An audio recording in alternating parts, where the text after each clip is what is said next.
What's up, guys? So as I squirrel away on work on the next episode of Guild Wars 2 Mysteries, which has taken a little longer than I thought it was going to, today, so that there's something for you to watch, I decided we'd do an episode of the Q&A. Now, last week, I was talking a little bit about lore, but I specifically said at the end of the episode that I wanted people to ask me about the new raid wing, Wing 2 of the Forsaken Thicket Salvation Pass. And this is a story that deals with the White Mantle, the Massart, and interesting things in that area. So there will be spoilers for that. If you still care about that kind of thing, I haven't done my dedicated video on it just yet. Do be aware, it's going to be like the first question. Not everything, but just a bit of a warning for you all. So let's jump straight in from Dark Sage 1396. Who said, "Hey, WP." And they really go into a lot of the different elements of the wing. I've been thinking about the new raid wing and all of its details. Spoilers. Now, we know that the White Mantle have been sacrificing people and storing up their magic energies in bloodstone shards that are ready for transport. We also know that the White Mantle are fanatical followers of the Massart, of which we know there is one that is possibly still alive, Lazarus. We also have ourselves the legendary Envoy armor collection. What if, for the last section of the collection, we fight Lazarus in the next raid wing? This would be Wing 3 they're speaking about. Sometime during the fight, he would kill us as a mechanic, or maybe he escapes, and we have to use our Spirit Quest tonics to meet our envoys, which would then decide we need to be revived. Since they've done that before, that could make it so that we meet the envoy since we died anyways, and the Spirit Quest tonic just feeds into the next part of the collection. There are really a lot of directions that they could take this in. I'm excited to hear what you think. Okay. You've jumbled together a lot of different ideas there. First of all, do I believe we're going to meet the envoys through this raid wing?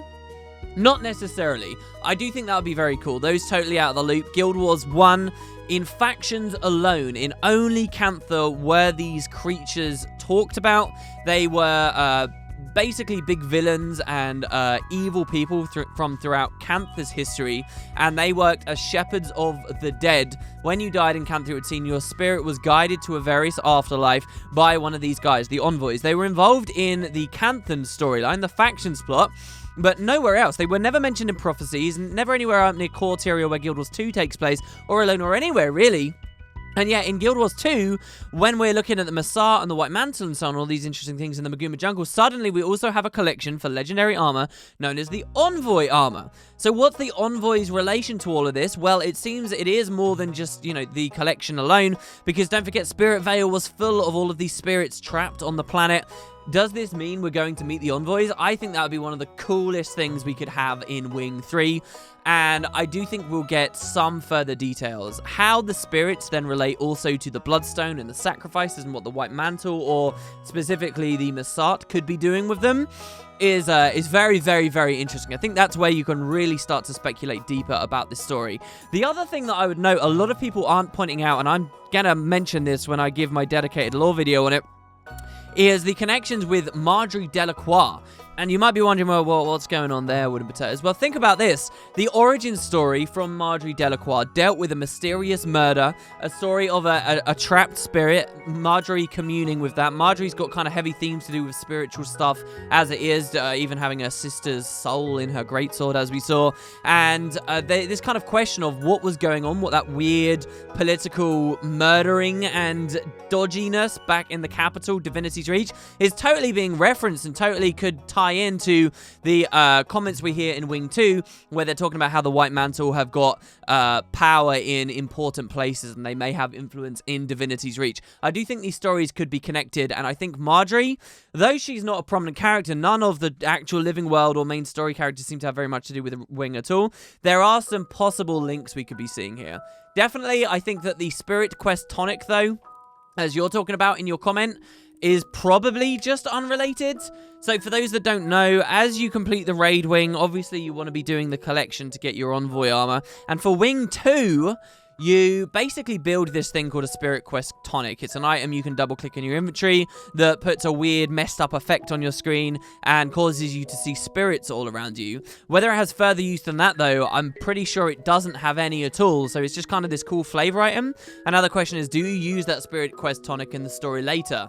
But the thing is, that's just related to the legendary armor. Are they really going to require you to do the Wing 2 legendary armor collection stuff in addition to clearing the wing itself, just so that you can get more story and beat bosses in Wing 3? I just don't see that happening.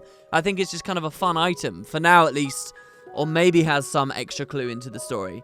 But yeah, definitely I think at face value, a lot of people are looking at Gw2, Salvation Pass, as an excuse to freak out about the White Mantle Mersak connection. But actually, when you look deeper, I think it's more interesting, the story of the spirits and the story of these bloodstone weapons being used to kill people and absorbing their souls, or whatever, these flashes of white light we've seen, and this charnel pit that appeared in the Gw2.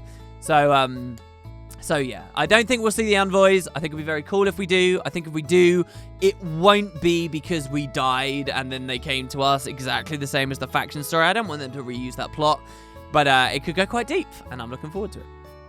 Next, we got a question from Nukchorus, who said, do you ever think we'll get some new races? This is, I guess, about new expansions. They made Tengu models for Auric Basin and now are doing actual expansions instead of just living story. Great question to come back to. This is actually something that's appeared multiple times throughout Q&As, and so you might think, oh, it's useless to come back to it now. But no, it is important to come back to now, because we do have such a clear-cut idea ever since that Colin AMA where, we heard that Colin was leaving, as to what ArenaNet's game plan are. I believe, honestly, that new races should be in Guild Wars 2 scope now. These are absolutely the kind of things that should come in expansions. And to me, I believe that for Guild Wars 2 to thrive and continue growing with its further expansions, races are absolutely imperative that the devs add. I think when you release an MMO expansion, you need two things. Number one, yes, extension and further content for your existing player base. And that should be the majority of the content. It should be about capturing that audience, keeping them involved, bringing back existing players. But also, I think expansions need to have something that totally new people will look to come into your franchise. It's a sad fact, guys, but anywhere you look in the world, you need to attract new customers, okay? And here's the problem with long-standing MMOs and old MMOs, as Guild Wars 2 will rapidly become seen as more expansions come out. People are going to look at Guild Wars 2, they're going to hear, oh, it might be a good game, but there's going to be a big barrier. There's going to be a big thing stopping them from considering even purchasing it. And that's the thought that it's an old game, that all the communities have already fled away from the leveling areas, that they'll never be able to catch up, and that, it's kind of a big thing to jump into because everyone else is already seasoned at it, and you won't get that cool leveling experience. What expansions that add new races do for the game is, even though it doesn't necessarily affect end game content, it gives those new prospective buyers an in. Now they look at the next Guild Wars 2 expansion and think, oh my god, yeah, look, Tengu are playable, and there's going to be hundreds of thousands or whatever of other people in the early Tengu story and in the early Tengu areas and experiencing new low-level Tengu stuff. And this is great. This is my opportunity to go in and experience leveling at the same time as them. Now, here's the thing. New classes with expansions also offer that same thing, but Guild Wars 2 is definitely, in my opinion, not a game that will add any more classes anymore. I think expansions are going to give us 9 new elite specializations, and that is ample. That is more than enough work for the devs, and that is more than enough to get the audience excited without having to add a full-on new class. The thing with the elite specializations is, obviously, you don't have to level a new toon for that. So how do they keep players invested in those earlier places, in the earlier rungs of the economy? How do new people still feel confidence in coming in? I think that's through adding new races. I think now that we're done with adding new classes, they should be adding new races. And I think it would be a huge, unbelievable mistake for ArenaNet to drop that opportunity. Now, so what's the argument for not adding a new race? The argument there is that it would be a lot of work. And it's not a lot of work just because they have to, create a new model and rig and animations, all that kind of stuff, and then map it across all of the existing skills and so on, which, yes, of course, is a workload. But it's also that if they create a whole new distinct race that isn't just a scaled up human, right? If they do that, then they need to retrofit all of the armors in the game to fit this character. And with Guild Wars 2, Fashion Wars 2, where there are, no matter what people say, whether there's a lot of variety in the medium armor trench coats or whatever, there are a lot of armors out there, okay?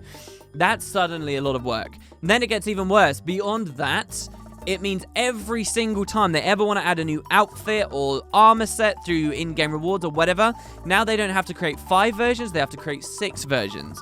And then for another expansion, 7 versions. And another expansion, 8 versions. And it exponentially spirals out of control for them. So is it worth it?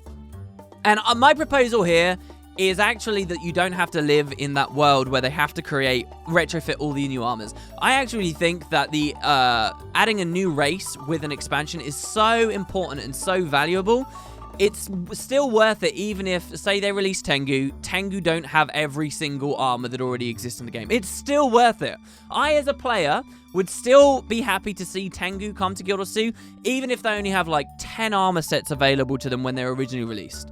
And then I, as a player, would be happy to see Guild Wars 2 go in the direction where we see more cultural and race-specific armors getting dropped in the future, so ArenaNet can avoid this huge exponentially growing amount of work for when they add new outfits and so on and so on and so on. I don't mind the world, honestly, where in the gem store you see an outfit come in, but that outfit is only available for humans, Tengu, and Char. The other 3 races don't get it. But then next week, there's a different outfit that comes out that is for Sylvari, Asura, and so on. I'm not too offended by the thought of that world. Maybe you guys are. Maybe you think that every single armor set should be for every race, and I'd love to hear your opinions on that. But to me, I'm a bit freer and easier. And I think that forcing or requesting ArenaNet to live in that world could come at the cost of a whole race for us. And I think that dropping that race is going to be a huge categorical mistake. But maybe you guys have different opinions. Maybe you don't care about new races because in the end, when you hit end game, it is basically just a new skin and it doesn't affect too much more. But I think it's important. I certainly do, and I want to see ArenaNet do it. I think then the one thing I can say, and hopefully you guys understand from this discussion, is it's not a surefire fact we will get races. Even though it seems to work because now they're doing expansions and so on, it's maybe not a surefire fact, and I'm a little scared of the world where they don't add them at all, but hey, we shall see. Next question is from Honey Melon, who says, "Hey WP, what do you think the worst thing ArenaNet can do to the game at this very moment is?" Thanks for answering. This was a cool question. I mean, it really did stop and get me thinking for a second. Now, you guys already might have a lot of ideas of your own, like, oh, they could just, triple the stat bonus you get from Ascended Armor compared to what it currently is, and they could add a subscription fee, which is what I talked about in the previous video. That would be pretty criminal. What is the worst thing they can do at this very moment, though? I actually think I have a good answer. Maybe it's a little bit of a boring answer, but I think it's a good answer because it's actually within a realistic world too. One of the things we're hearing about ArenaNet changing at the moment, or looking into at least, are mega servers. Their motivations for this could be to do with guild halls or whatever, right? But they're looking at mega servers. In a realistic world, I think one of the worst things ArenaNet could actually do with an upcoming update would be to just crash everything by breaking the mega server system.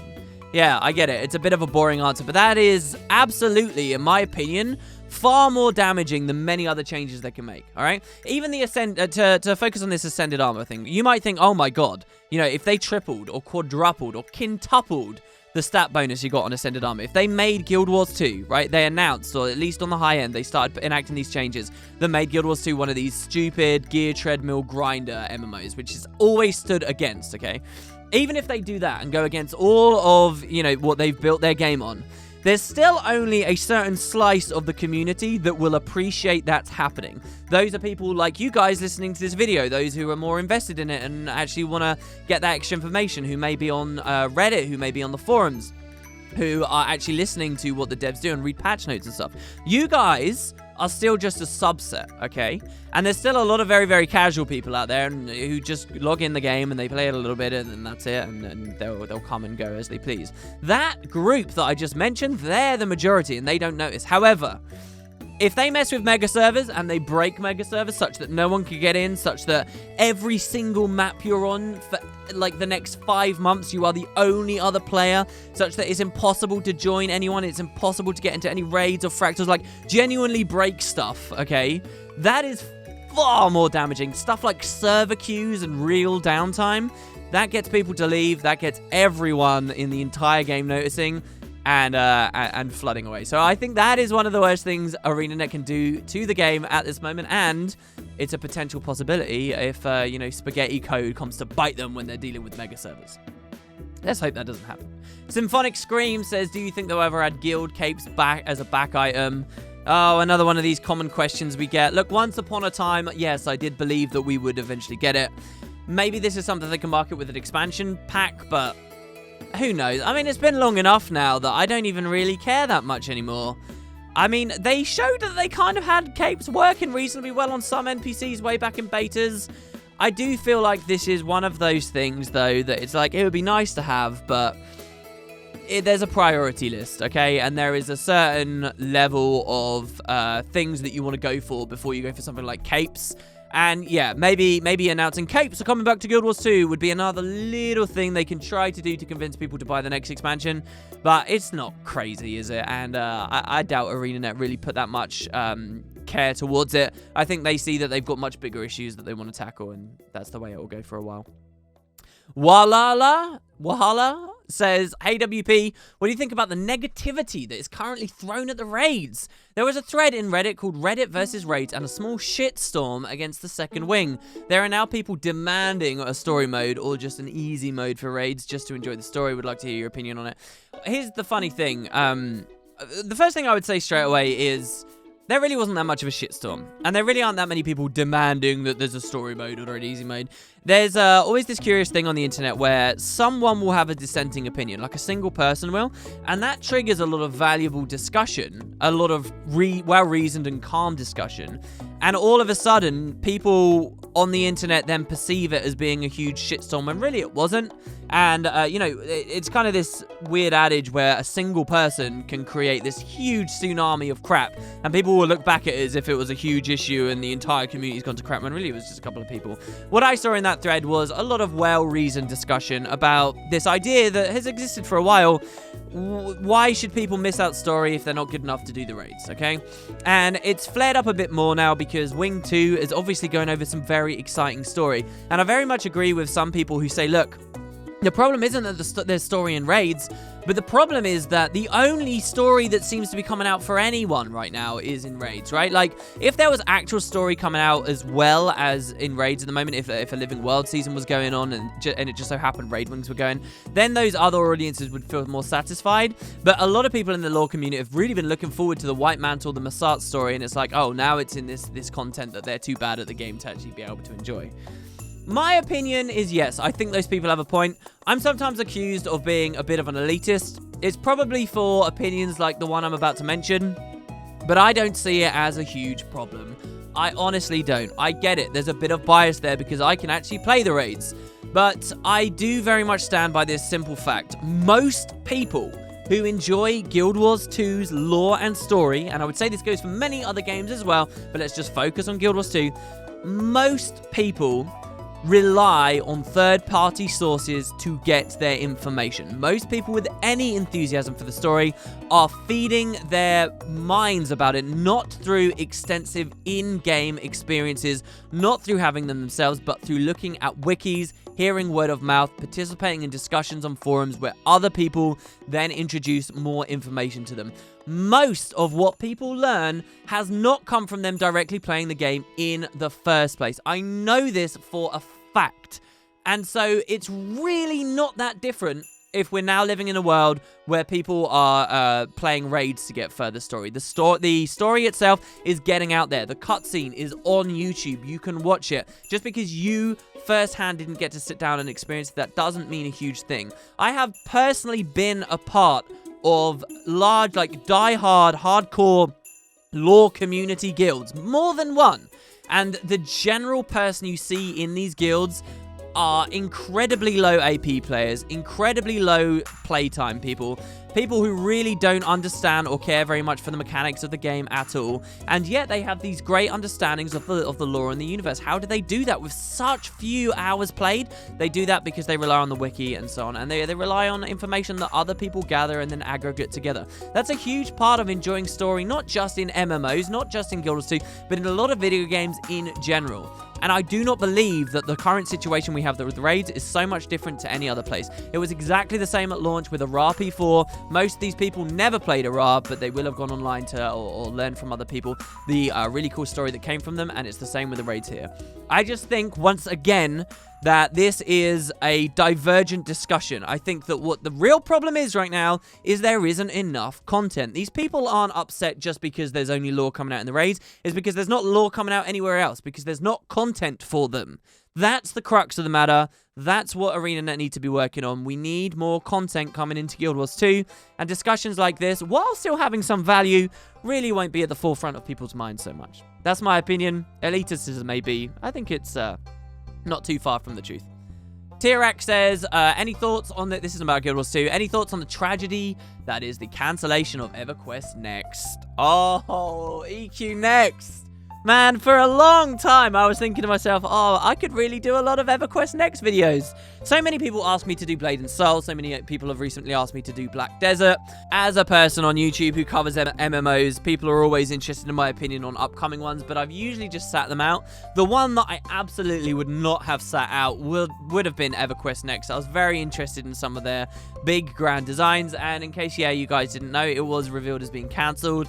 It's really interesting to go and look at their YouTube page and see just the incredible low viewership. So few people were interested in their development blogs. The high amounts of dislikes, a lot of salt around the game before it finally got revealed as being cancelled. So what was the problem there? What happened with the MMO? I find this a really interesting thing to look at because for me, I just sort of believed this was standard video game development. Video game developer announces that they have a game in the work, maybe because they have to, support their current games a little bit less to put aside so that they can develop for it, and then they have to go dark for a long time, all right? This, to me, was fairly standard fare. Why? Because this is exactly what ArenaNet did with Guild Wars 1.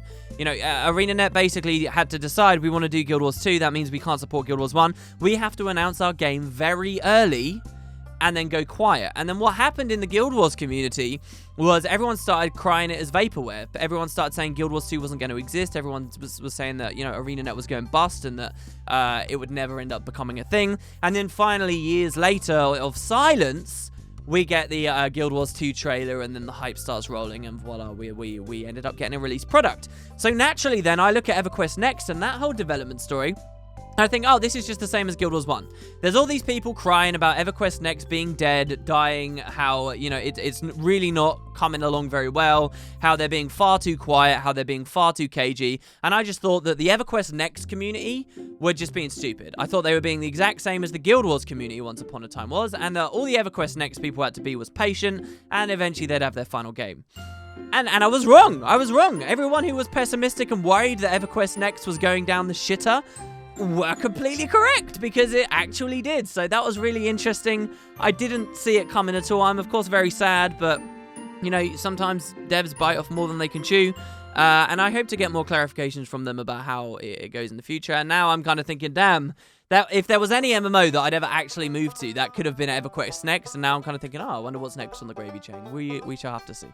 But my perspective looking at that from the outside as a Guild Wars 2 follower, I think was kind of interesting. All right, and then finally, the last question is from Last X Random Hero X, who said, WP, you mentioned about only a mortal being able to absorb the power of a god, and that another god wouldn't be able to, but Lissa did take some of Abaddon's power along with Cormyr, since Lissa took his sphere of water and Cormyr's secrets, which became truth. This is very true. So in the last episode I talked about the fact that the gods couldn't get rid of Abaddon on their own. They needed a mortal to take the power and then, basically usurp Abaddon. That power couldn't just disappear and that the gods couldn't take it for themselves. And so what Last Random Hero is pointing out here is that actually, between Guild Wars 1 and Guild Wars 2, Lissa took some of Abaddon's power. Abaddon was the god of secrets and water, and now in Guild Wars 2, Lissa has water. So doesn't that mean Lissa did take Abaddon's power? Well, yes, that's a very good point. They seem to be able to shuffle dominion of various things around among them, and this seems to be one of the things that's slightly different to the Elder Dragons. This does seem important because the devs specifically wrote it this way, right? Like before Guild Wars 2 came out, they did this weird shuffle, and they're like, oh no, Lissa's water now. Why? Why did that happen? Why did they shoehorn that in there?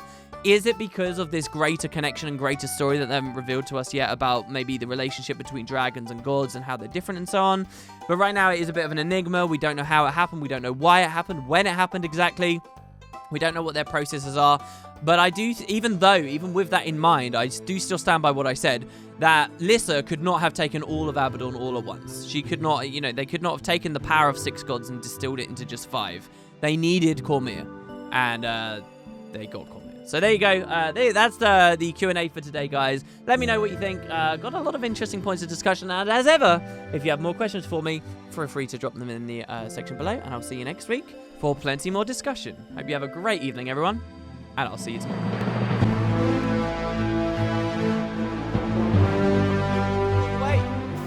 You have to pull your weight. I am pulling my weight. Without You're me, just pressing one button. Now. Jump. You gotta press more than one button. So I'm going here? Yeah. Is that even going to be enough, though? No, you don't understand how this works, do you? There you go. That's it. Okay. Yes. Yes. Right. Yes. No, not that far. You move forward too much. It was you. Oh, you're so frustrating.